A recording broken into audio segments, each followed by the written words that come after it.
Okay, who else was wishing for this to be a Gravity Falls crossover? I know, Huh? Huh? Huh? Really? So this is mandatory for anyone who wants to analyze an episode? Whatever.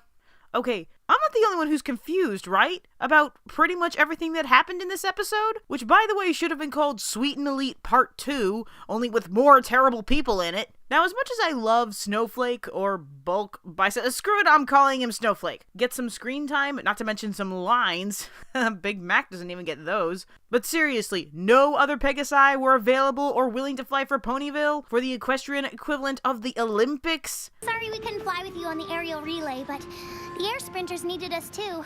Too bad we can only compete in one event. Yeah, there was that throwaway line for those two characters. But what happened to all the Pegasi from Hurricane Fluttershy? Aren't, like, all of them better than either of those two? I get that Rainbow Dash is using this as some sort of ego stroke, but... Come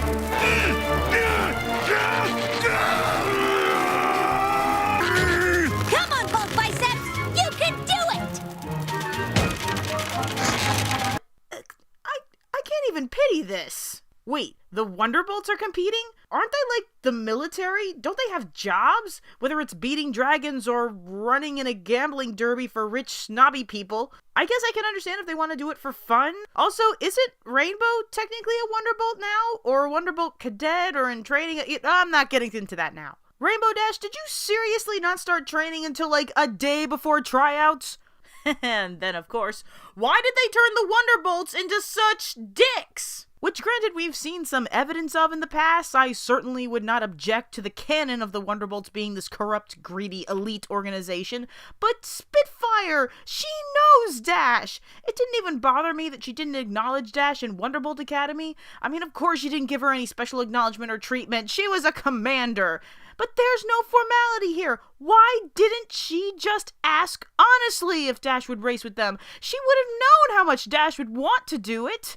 And then seriously, why are they being sneaky about this? Why did you need to deceive her? And then furthermore, why didn't Rainbow just ask Fluttershy? I mean, aside from her being the element of kindness, I don't think that Fluttershy of all people would care about not being in an athletic event. I mean, seriously, if you want to do a relay race, do it in the park. This is the Olympics. But then, that's not even it. Because then you find out they manipulated their own teammate into not flying so that Rainbow Dash would fly with them. Oh my god, if you wanted Rainbow to fly with you so badly, isn't she, like, technically a Wonderbolt honorary in training? Why didn't you just ask? The Wonderbolts are officially the biggest assholes in this show. Or at least giving Diamond and Silver a run for their money because...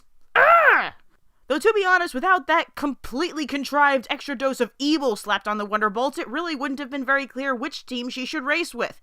Because, seriously, I don't even think the Equestria Games would even patronize this kind of performance. I get the whole loyalty to your buddies, and yes, without Rainbow Dash's skills, Ponyville technically qualifies as a pity entry.